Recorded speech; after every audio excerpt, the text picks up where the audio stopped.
Whether you are feeling burnt out, overwhelmed, or that something isn't quite the way that you know it can be, you are not alone. I hear the same from leaders every day. On Uncommon Leadership, we explore aligning personal fulfillment with business success, creating authentic teams, and cultivating the resilience necessary to move beyond simply surviving today's challenges into thriving. I'm Michael Hunter with Uncommon Teams, and today we'll uncover fresh insights on what it means to lead with resilience. Joining me today is Ryan Rigterink. Ryan is an expert at helping business leaders build amazing workplaces. He is the founder of WorkGaze, which offers insights to hire for engagement and retention and helps job seekers build personally meaningful careers. Ryan believes the future of work is creating more value for both people and the business, and his mission is to help make that happen. Welcome, Ryan. Thanks for having me. Glad to be here. I am looking forward to our conversation today. And let's kick that off with when did you first recognize that integrating your whole self, bringing that into everything that you do, might be a valuable approach?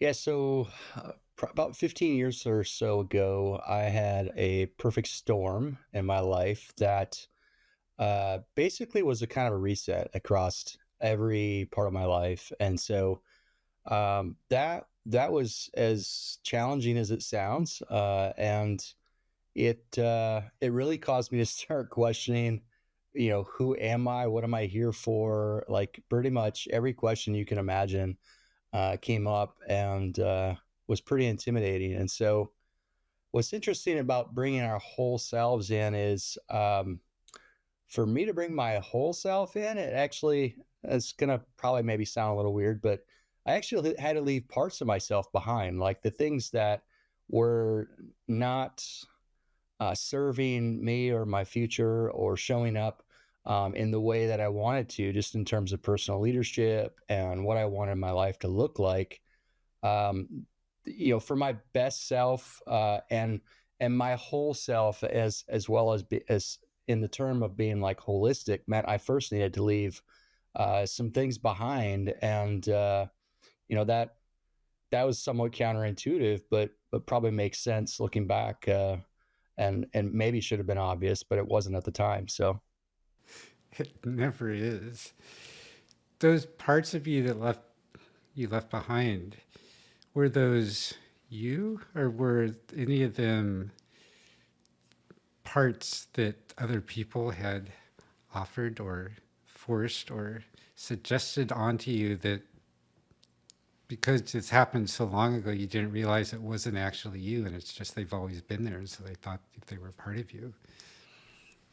yeah, that's actually a much deeper question than what it sounds like. As quickly as as you said it, there's probably hours to unpack in that question alone. But I would say that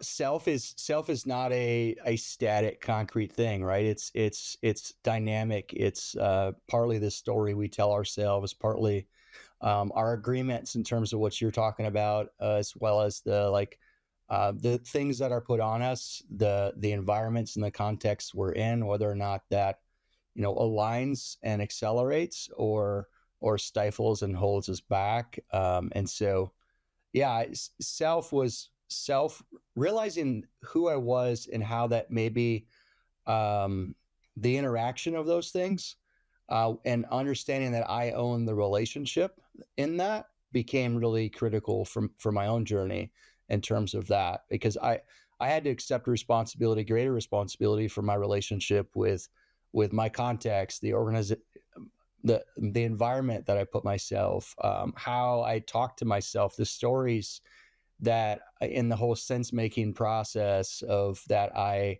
either served my best in my future or actually undermined that. And so I think there's a lot of different aspects of that, but it's ultimately, I think if you boil it down to it, it comes down to both managing my agreements across those things and managing my relationship with those things, whether that's people or an environment or a context or even an industry. So And with yourself as well. yes, 100% starting there, I would say. Yeah. How did you, as you went through that process of deciding what to keep and what to leave behind, how did you know which to do with which? Um, could you maybe restate that? I would love a little more context in what you're asking. Yeah. So I heard you say that as you went through this transformation, there were parts of you that you left behind so that the rest of you could move forward. How did you identify which parts to keep with you as you move forward and which parts of you Mm. to let go of as you and leave behind? Yeah, so there's a really good standard that I think is that I use as a guideline for that. It's uh, this it goes whatever is good, whatever is true, whatever is noble, whatever is worthy. Think about such things, and so I think for me that's a good barometer of of of a lens of evaluation on those things. Ultimately, if it doesn't meet that criteria, then perhaps it doesn't inspire the level of hope or goodness that is is possible. So Yeah. I like those words. Those are positive, uplifting descriptions that I'm sure helped you through the transformation just on their own, that you knew you were focusing on those aspects versus focusing on the reverse of those to figure out which things to leave behind. You're focusing on the parts that would help you move forward. And so the parts of you that aligned with that carried along, and the parts of you that didn't kind of disappeared on their own to some extent. yeah, some certainly faded away on their own. I think quite a few of them took deliberate act of like forgiveness, and whether that's of other people or circumstances or expectations of myself or disappointment in this world can kind of wreak havoc on us if we don't manage ourselves properly through that. And so, for me, that was I'm very type A, task oriented, love to get results, and so I had a journey that didn't get the kind of results that I wanted. In fact, one of the conclusions that I had in that process that I needed to proactively move past and leave behind was there was a massive amount of work and effort and finances and time that went into a project that had a fantastic mission. I still, I could spend years of my life doing that mission now and feel good about it, right? So there's nothing wrong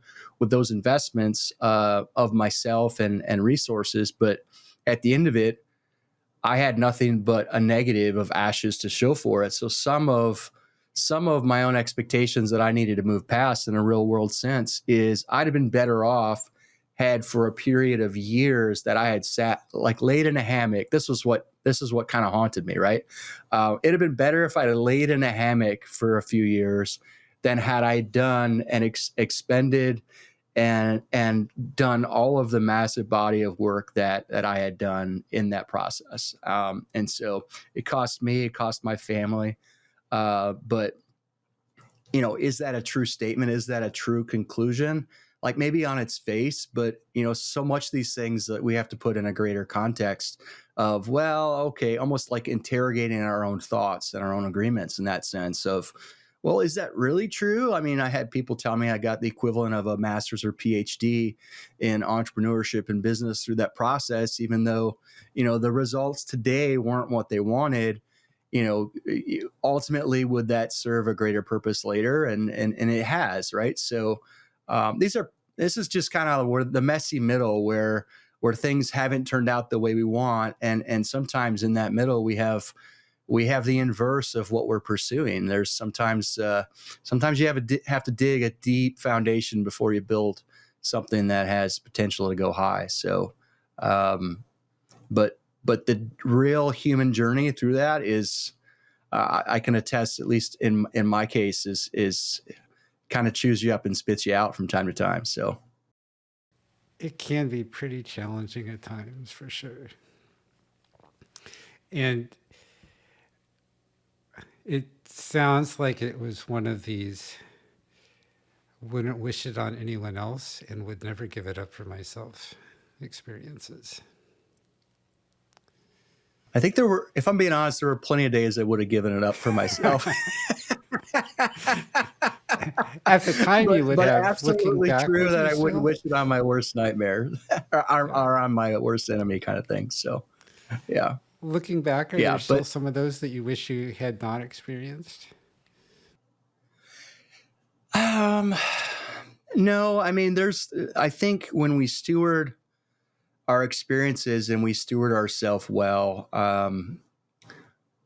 like all losses can be redeemed, right? There is a redemptive value that when you put those things in the right hands and steward ourselves the right way in that, that we come out better for it on the other end, even though the middle might be messy, right? So I've got a level of self leadership and lessons learned in terms of being able to understand the high level paradigms of industries and people and insights now that I have that I never would have, never would have probably refined or had that skill set sort of distilled into me through that process, right? So it was very much a learning experience. I call it my expensive tuition. I like that. Yeah.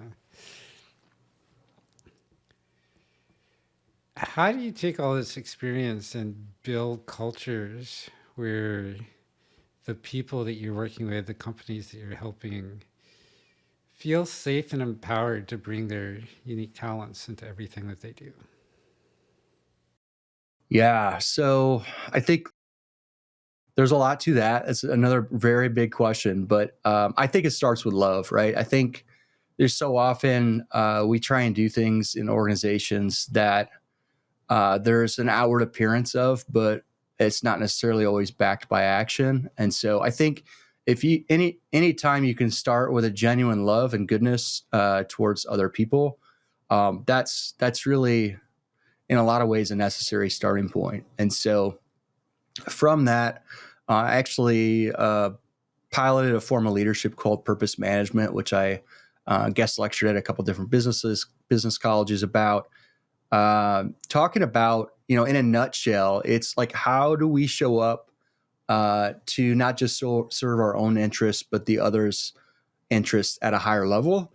And how can that value exchange actually be higher in both directions when that occurs? And so when we have people showing up that are not just in it for themselves, but are both serving and being served at a higher level, with good intentions for someone's future and the results both today and tomorrow, that just gives us a lens that you can sense it. You can. I think we've both been in conversations with thousands of people over the years, and you can sense when somebody's got genuine goodwill and wants to see you succeed versus if they're just in it for themselves and what they get out of it. And so moving from, I think, a people love and goodness forward and really taking action, not just giving words, but actually building the systems and the actions and the reinforcement of those words. That's powerful when that is done consistently over time. And so, we talk about psychological safety. It's sort of becoming um, talked about, which is great. But like what I say often with leaders is, we could talk about psychological safety. We can even measure it, but can you build it? And that there seems to be a gap yet in practice that we're talking about here. It's how do we practically change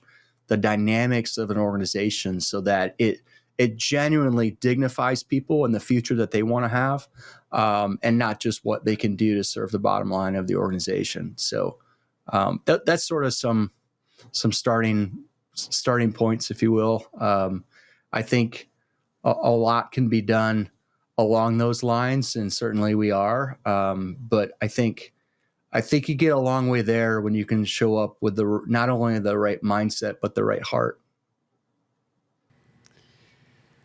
Heart, especially, is often not valued and sometimes explicitly devalued in business.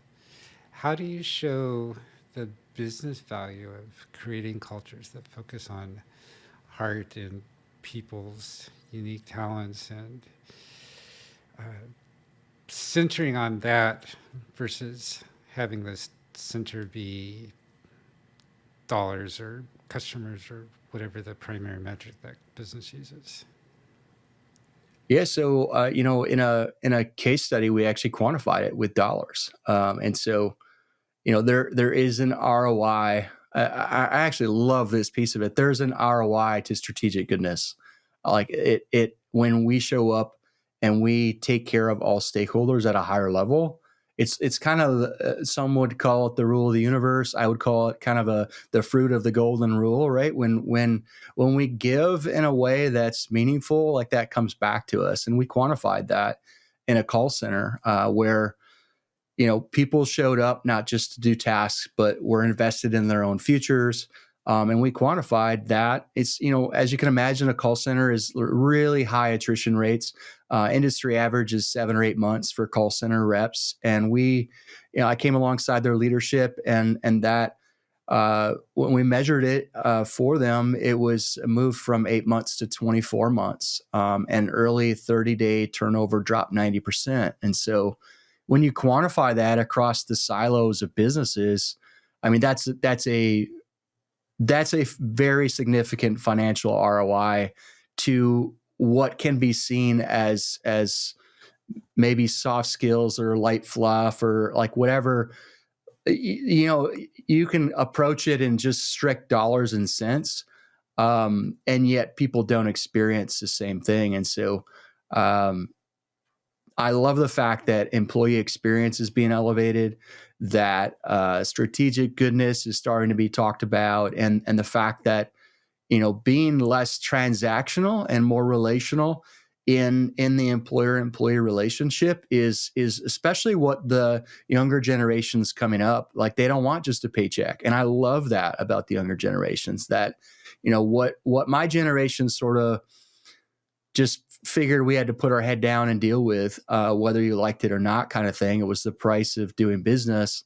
It's a different world today, and there's different standards and expectations. And I love the fact that I know I'm going off of sort of in a tangent here, but I love the fact that the younger generation is their concept around work is more work to live versus living to work. It's one of the things I think they've got right. So.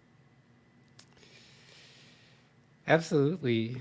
Have you run across any situations where this people focus didn't bring ROI, or maybe even it went the other direction? So I'm sure there are. I'm sure there are instances. I have not seen it. It also very much depends on how you quantify the answer to that.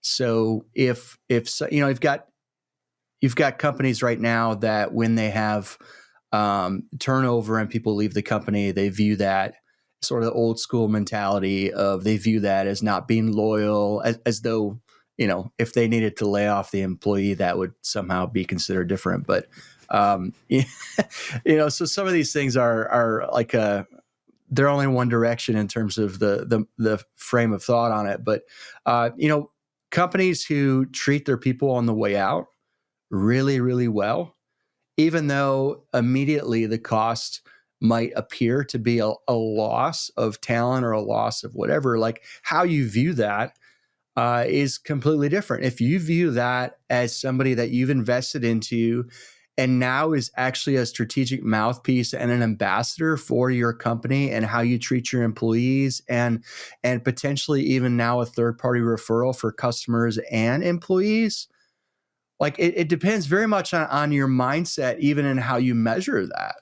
And so what might appear today as a net loss, if you have a long time horizon on this and you value the reputation that's built and the long term sort of fruit around some of this stuff, the payoffs and the dividends on that aren't just for this quarter. It's if done right, it yields a dividend, whether that's reputational or whatever, or actual referrals for a long time. And so, um, yeah, I think sometimes we need to recalibrate our standard of measurement on some of these things because it determines sort of the result. How we measure determines the what we quantify and the results of our perception around those results. So As you're working with a company and you notice that a recalibration might be useful, how do you bring that up and help them evaluate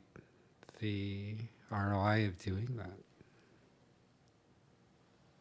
So every company has a different starting point. It's very situational. So there's not a cookie cutter approach to that. It very much depends on what the mindsets of the leadership are, the current, everything from the current level of turnover, the current employee relationships. I mean, it's very situational, even across team to team within a company. So I think what's critical though is to get senior leadership buy-in and then create sort of an internal pilot, if you will, that then doesn't force people into a change, which typically can backfire and not go so well, right? The ROI on that tends to be really low, because ultimately most change initiatives have to be a mindset shift. And so if you can start small and build the internal case of the results that are coming from it, even though it's a different mindset, then uh, people want to elect in the same way that people are willing to do more work right now when it's in their best interest. Like on a, you know, take the example of ATMs, right? You go back 20 years ago, we didn't count our own money. We didn't envelope it and do all this sort of stuff. We walked in and a teller did that every time for us. Well, now we're actually much more willing to do the work that leaves less work for the bank to do because it's more convenient for us. And so we still have choice, and we still can choose what's in our own preference and well-being. But if we apply that to the workplace, I think introduce choice, introduce the benefits, and people will self-elect into change when they're ready for it. And that tends to be how we can start small and then have it permeate through an organization, and without it being a top-down sort of forced change initiative, which again doesn't usually go well. So Yeah, no, it doesn't. And that's a perfect segue to my next question. How do you help the people that you're working with, the teams that you're working with, find their way through all the change, uncertainty, and overwhelm that seems to be life these days? yeah, so the pace of change is it seems like it's only increasing, and so I think that's very much a challenge. I think there's a certain amount of it that we need to adjust based on the person. People have different levels of sort of change tolerance, and so whenever possible, manage that change at a pace that you can bring as many people along as possible, knowing full well that there's also a pace of reality that if we're gonna stay competitive, if we're gonna actually, we can't always bring everybody along in that, and so that's a judgment call in the moment. But I think changing, it kind of ties back to your earlier question about self and how we speak about ourself, and there's a thing called psychological anchoring.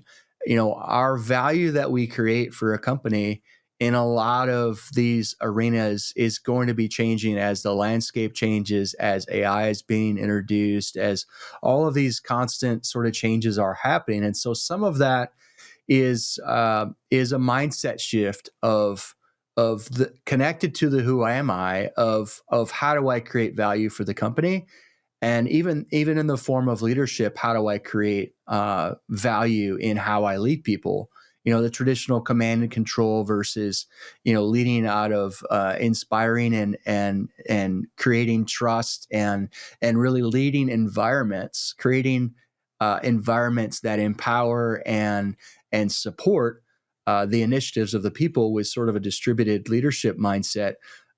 Those are very, like, my role in each of those would be significantly different, but the fact is I don't change. How I show up changes, how I create value changes, and ultimately um, how I relate to the thing or the person or the organization, that relationship might need to change. And so recognizing that personal value, like you as a human being, like that value can't be touched. But what can be done is how all these other changes that we can adapt. And so giving people permission to have the time they need, but then also I think calling out the aspects of it in a way that don't threaten the individual, but understand that there's an adaptation in role and relationship and how value is created over time that can become sort of a roadmap where people can all of a sudden maybe not be able to make the leap mentally, can sort of give something them to grab a hold of on the other side of what feels like a chasm at times. So And can help them decide, as you mentioned earlier, whether this change is for them or not. that's right. Not every change is for every person. And that's okay. Not Definitely. everyone needs to come along. If we really care about the person, then helping them find a new position that remains a fit for them, whether that's in the company or external, is the That's best right. thing to do for everyone involved. Absolutely. Yep. I have my wife and I, we have 4 kids, and they are all vastly different. Like, you couldn't probably find 4 more unique and different. And I so often, in when it comes to leadership, I draw on what does a good father and a good mother think and act in these situations, and exactly what you just said. For me to take one of my sons who's super gifted in music, and then a daughter who is super gifted in analytics and strategy. If I told her she needed to do music and I told my son he needed to do analytics and strategy, that's just, that doesn't make any sense. I mean, it sounds even perhaps foolish to bring that up, but that's oftentimes what we do when it comes to employees. We try and sort of cram a square peg in a round hole kind of thing, instead of like actually looking at each person in who they are and find out how they can show up in a mutually beneficial way through choice.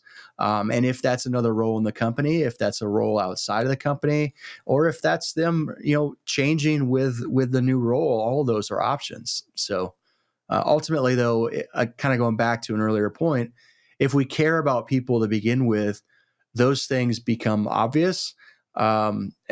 Like just the next step of how someone would act. But if you don't have that heart to start with, those become have to become intentional steps. So Yes. And you have a few tools for our audience to help them do this, right? yeah, I do. Absolutely. Illuminate us, please. Okay, I wasn't sure if you were asking or not. Sure, yeah. So I developed a coaching program for leaders to really do this paradigm shift, to move out of command and control or enlightened command and control into more of a purpose management, or a inspire and trust and build that sort of higher value creation in the employer employee relationship. And out of that came some of these tools. So currently developing a platform called Workgaze that takes some of these mutual value creation insights and adds them into the recruiting and hiring process. Specifically, so if we look at how hiring has been done for hundreds of years, the resume has been around for 500 plus years, and it basically looks at, okay, what have you done to date? And looks is pretty much from like a qualifications and a keyword parsing sort of approach. And so what we recognize in this process, that to really create value, higher value between employers and employees, like we can't just recruit based on the past and manage the present, but ultimately what's in a mutual best interest is how can we build a really high value shared future? And so what we're doing is we're adding in what are the insights that both the employer and the job seeker can add in terms of that future, shared future, and adding that strategically into the hiring process. And so it's kind of a little bit of a blue ocean where we're creating some things that are new and haven't been used. We've done it in sort of spreadsheet analog fashion, but now we're creating the digital tools and the machine learning and the algorithms and everything to actually power that in a much more user-friendly way. So I'm very excited to launch that. We're working right now on the job seeker side, and once we finish standing that up, we'll be also following right up with the employer side of that. So Nice. That's super exciting. I can't wait till everyone is using tools like this.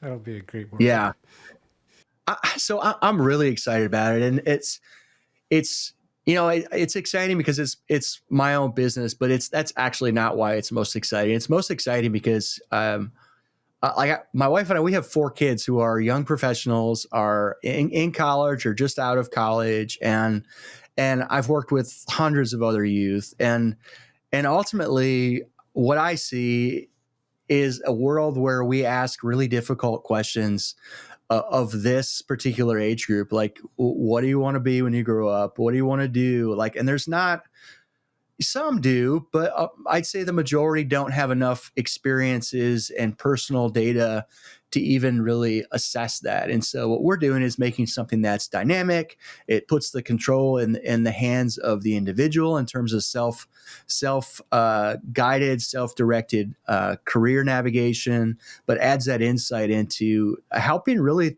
people find not only an organization, but a career that they thrive in and they can build towards. And without necessarily needing to have a PhD in being a career coach, can also come alongside them as a manager or someone in an organization, and have those insights for that to be mutually beneficial in the workplace as well. So yeah, my goal is that there's no more meaningless work, and that we can genuinely help people thrive, both at work, because the spillover effect to homes and families and society, I think, I mean, imagine everywhere you go, people thoroughly invested in what they're doing, it bringing joy, and it's serving their interest of the future that they want to have. Like every place we go would be better for that. And so if we can create a world that has, even a dent of 10 or 20% impact on that, hopefully a lot more, but if we can even impact that in measure, I think the benefit to society is vast. So I'm very excited about it. Absolutely. I say it this way, that we should all, I want to be in a world where everyone is focused on doing the work that they love and divesting everything else to someone else. So whatever you don't want to do, there's someone who would love to do that for you. So don't do it That's right. yourself. You're making them unhappy by not letting them do it for you. And you're making you That's unhappy by right. making you do it. Yes. Yep. And the things that are challenging and maybe we don't enjoy as much, sometimes those are underlying skills we need to learn. But if there's ultimately serving a future that we are invested in, then that seems a little less awful and a little more joyful even in that process. So Yes, I was talking with a client about this just yesterday, actually. And my suggestion to him was if you feel something you might call a weakness is holding you back, then, and you feel it's something that you really want to be able to do yourself and that handing off to someone else isn't the right thing to do, then yeah, get good enough at it that it's not holding you back. You don't need to become a superstar at it. It's the Right. amount of work it's going to take to become a superstar is something that's not a strength. And the amount of value and change you'll get out of that is way less generally than if you applied even a tenth of that amount of work into strengthening with the strengths that you already have. Absolutely. Absolutely agree. Yeah. Yeah. The whole work on your weaknesses versus leverage your strengths is, that's, I think the pendulum has swinged in the right direction on that. Leverage our strengths. So, Yeah.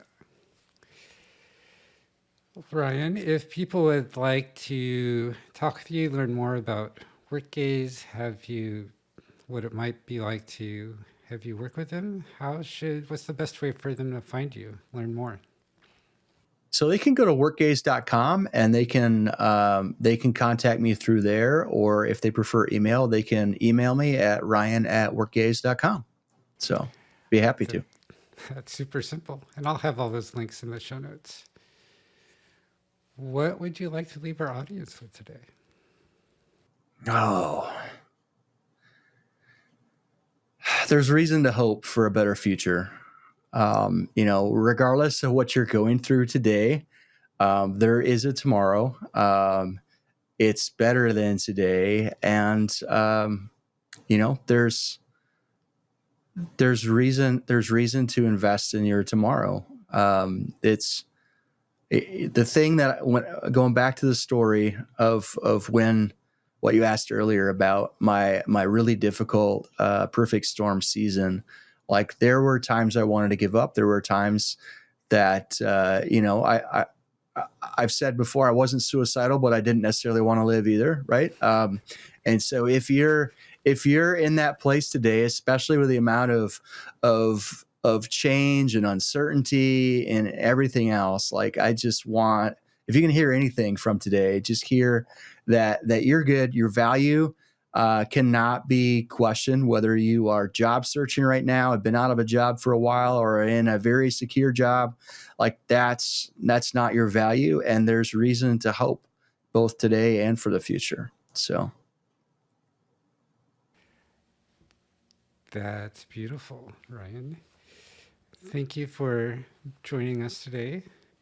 And thank you, audience, for joining us as well. If you aren't sure of your value, contact Ryan and me. We'll help you understand what it is. And if you are sure of your value and you aren't sure how to talk about that with your boss or your spouse or anyone else, contact us as well. We'd love to help you with that. indeed. Thanks. Well, thanks for having me on. I really enjoyed the conversation. This was great. Thank you so much, Ryan. Have a great day.